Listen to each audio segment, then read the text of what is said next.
mon grand-père avait Alzheimer et du coup il était suivi par des orthophonistes. Et à chaque fois il les insultait et tout, enfin insupportable. Bon, après il était désinhibé donc bon voilà c'était compliqué mais ouais, il aimait pas trop ces orthophonistes et je me suis dit à force de l'entendre insulter ces dames, je me suis dit ah, il y a peut-être un truc, ça a l'air sympa ce métier.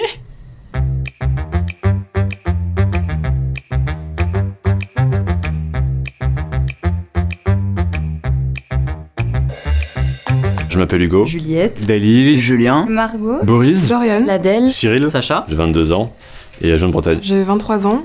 Je viens de Montpellier, mais aujourd'hui j'habite à Paris. J'ai 22 ans. Je viens d'Annecy à la base et je fais mes études à Paris depuis 4 ans. Je viens de Nancy et je fais donc des études d'orthophonie. J'ai 24 ans, je fais mes études à Amiens et je suis en 5e année de médecine. Je viens de l'île de la Réunion. À la base, je suis sur Paris depuis 5 ans pour commencer des études dans la production musicale. J'ai 29 ans, je suis d'originaire de Paris, mais là en ce moment j'habite à Montpellier et je fais une thèse en écologie et en informatique sur la fac de Montpellier. Je suis en licence MetWeb. Donc c'est du graphisme, de la communication et de l'informatique. Et donc je suis en alternance dans cette licence. Je suis étudiant en première année de master à l'université Paris 2 Panthéon-Assas, dans un master d'économie. J'ai 20 ans, bientôt 21. J'habite à Saint-Ouen et je suis en études de psychomotricité à Paris, à la Pistis-Salpêtrière. Est-ce que tu peux me parler un petit peu de tes études et puis me dire après comment tu as choisi ces études-là? J'ai fait un bac scientifique du coup. Puis après, je suis parti sur Paris en école aéronautique et spatiale. Et en gros, dans mes études, c'est tout ce qui est les matières liées à l'ingénierie, tout ce qui est physique, maths, lié à l'aéronautique, au spatial. Je suis en master de design graphique et direction artistique. Donc j'ai fait 2 ans de prépa art, dessin, tout ça.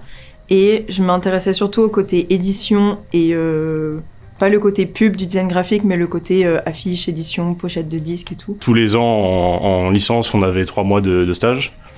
Donc j'ai fait des stages dans des labels, dans un petit festival et tout. Et là, je suis en alternance, du coup, depuis 2 ans dans la même boîte. En gros, le métier de psychomotricien, ça s'intéresse à soutenir tous les troubles psychomoteurs. Donc ça va du bébé né prématuré à la personne âgée. Là, je suis en 4e année. Je viens de finir aujourd'hui, d'ailleurs, j'ai fini mes partiels aujourd'hui. C'est bien passé? Ouais, franchement, ouais, je suis confiant. Je suis arrivé à la fac et j'hésitais surtout entre les maths et l'écologie et de manière générale la biologie. C'était des choses que j'aimais beaucoup déjà au lycée. Et au final, en master, j'ai fait que des masters de bio et d'écologie avec des options de maths parce que je trouvais qu'en fait, la biologie, c'était une belle finalité aux maths. En seconde, j'ai fumé du joint et je me suis retrouvé en STMG parce que du coup, j'avais pas des bons résultats. Je suis parti en STMG, il y avait une option informatique et mon père, il me dit ouais, il y a une alternance dans ma boîte en informatique. Si tu veux, t'y vas. Et ma prof d'informatique, elle m'a dit, il y a une place dans mon BTS. Et ça s'est fait comme ça. J'ai postulé du coup pour le master d'économie de l'entreprise et des marchés à Assas et j'ai été pris. En fait, justement, mes parents voulaient faire comme je fais maintenant, mais leurs parents à eux leur ont toujours interdit. Et donc, moi, ils m'ont vachement soutenue, ils m'ont dit vas-y, ils m'ont montré des écoles, ils m'ont emmené voir. J'ai choisi ces études parce qu'en fait, mon grand-père avait Alzheimer et du coup, il était suivi par des orthophonistes. Et à chaque fois, il les insultait et tout, enfin insupportable. Bon, après, il était désinhibé, donc bon voilà, c'était compliqué, mais ouais, il aimait pas trop ces orthophonistes et je me suis dit, à force de l'entendre insulter ces dames, je me suis dit ah, il y a peut-être un truc, ça a l'air sympa ce métier. À la base, enfant, il y avait une émission que j'adorais regarder qui s'appelait Question Maison. Et à la fin, il y avait une petite rubrique d'un gars, un architecte intérieur qui s'appelait Philippe de Mougeot.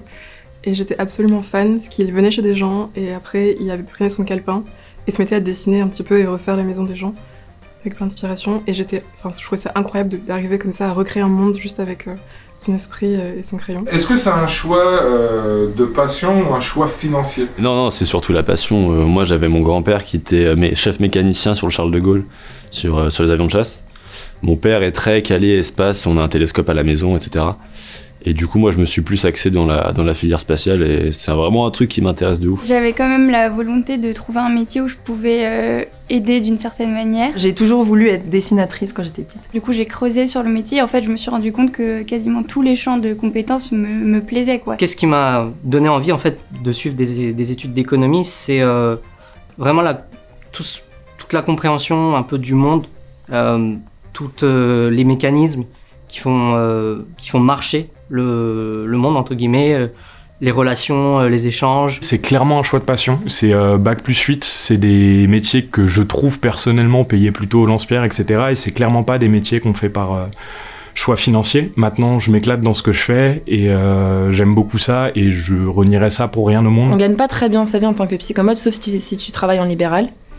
Donc c'était pas du tout le salaire qui m'intéressait. Les deux, je dirais. En gros, moi j'aimais bien de base, j'avais déjà une attirance pour ça.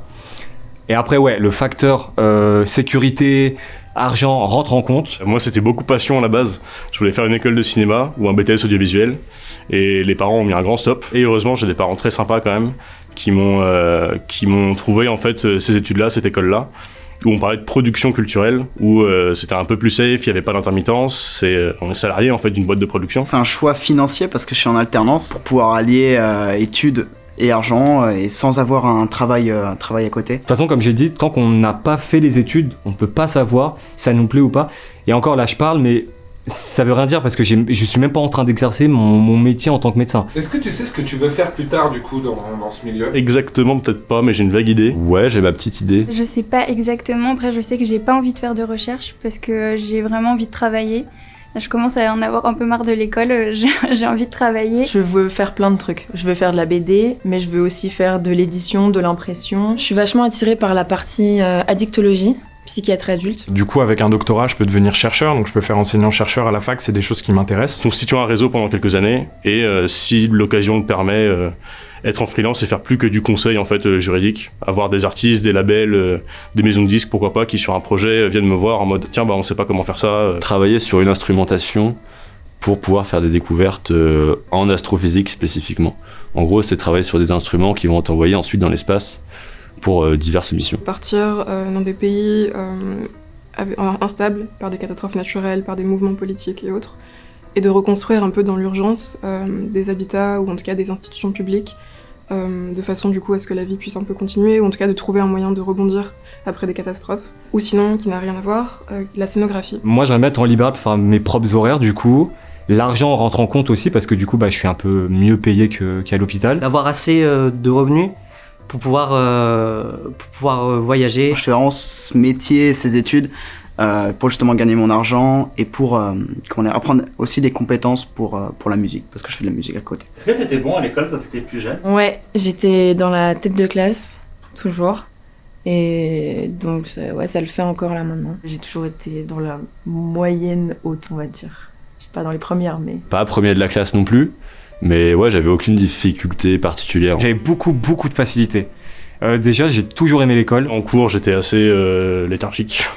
Je foutais pas grand chose et ça marchait. La première fois que j'ai vraiment travaillé, c'est en arrivant en études sup. En fait, c'est vraiment en arrivant en architecture où j'ai commencé à apprendre à travailler. Je faisais le minimum pour avoir la moyenne, et puis c'est passé chaque année, à chaque fois comme ça, quoi. Pas le meilleur, j'avais même beaucoup de difficultés, notamment dans les matières fondamentales, en français, en langue, en anglais j'étais the worst, et j'ai carrément rattrapé le niveau, notamment en lisant pas mal de bouquins. Genre ça m'a beaucoup aidé au lycée à passer le bac de français, etc. Enfin, j'ai eu vraiment une courbe ascendante au niveau des résultats. J'ai jamais été trop mauvais en maths, ni en bio, etc. Par contre, tout ce qui va être plus, on va dire, littéraire, langue, etc., j'ai eu du mal à m'y mettre, même si maintenant, il faut que je m'y mette parce que tout mon métier se fait en anglais. Est-ce que t'as déjà pensé un jour à abandonner tes études ? Jusqu'à il y a 1 an, j'ai jamais pensé à abandonner. Et pour la première fois de ma vie, cette année, c'était une année compliquée avec les cours, l'alternance.